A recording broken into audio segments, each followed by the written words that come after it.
当你的皮肤开始干燥，不管是你或者你的医师，一定会建议你用保湿乳液，对吧？然后因为这20-30年来敏感肌越来越多，所以开始在医学界流传一种说法，就是说越简单的保养品风险越小。那逻辑上是正确的。什么保养品是最简单的？就是凡士林嘛，你知道所有的乳液它的基底就是凡士林。那基本上乳液的结构，任何一个乳液或乳霜的结构，它就是水、油跟乳化剂。那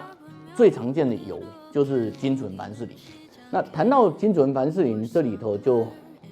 是我们做肌肤监测跟一般的皮肤科医师们最大的争执点。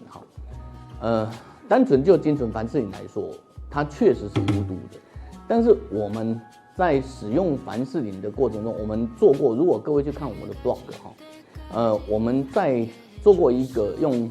凡士林跟空脸跟那个食用油就是橄榄油的使用比对，然后就按摩连续按摩几分钟、几小时以后的结果，你会发现凡士林有一个问题，就是凡士林它最终会堵塞毛孔，可是食用油不会。那堵塞毛孔这件事情，乍看之下没有什么关系你可以想象你的皮肤被堵塞了，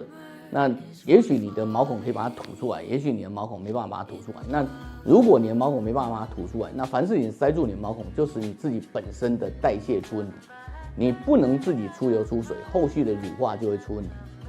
你使用乳液的目的本来是要重建你自己的酸性保护膜，重建你自己的乳化行为，就是水加油等于乳化。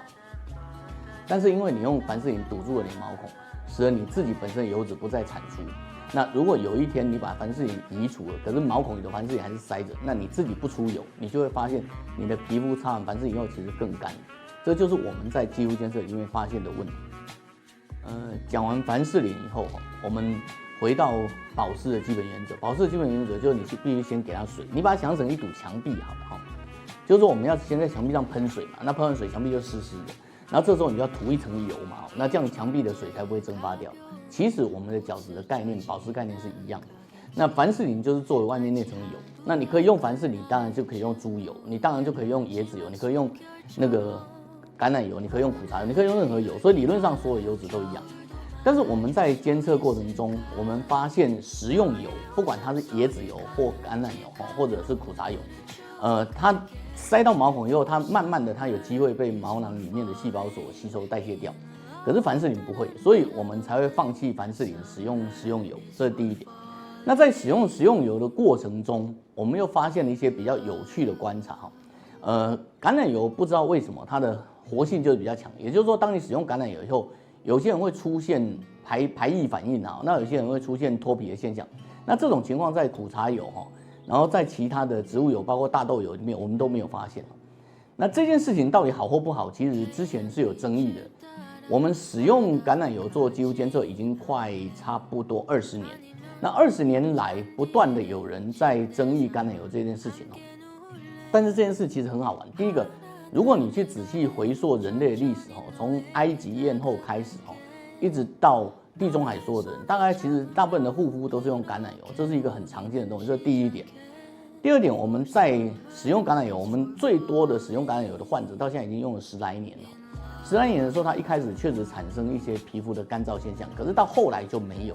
那没有的情况下，我们不断的观察它的皮肤纹路越来越好，也就是说，我们发现它的皮肤其实恢复到健康的状态。所以橄榄油会不会造成初级的排异反应？会，这确实会。可是它确实也是后来是皮肤是好。所以跟各位分享一下最近的一篇中国大陆的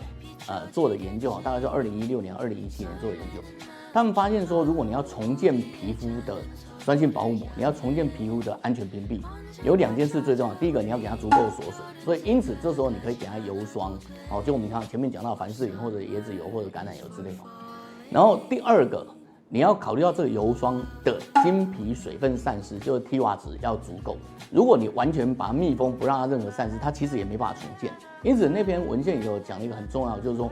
如果你能够维持足够的锁水，可是又维持良好的透气散热性，你的皮肤的重建才会很好。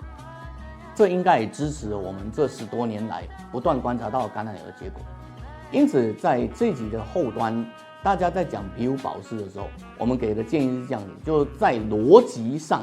凡士林确实是无毒的，是单纯。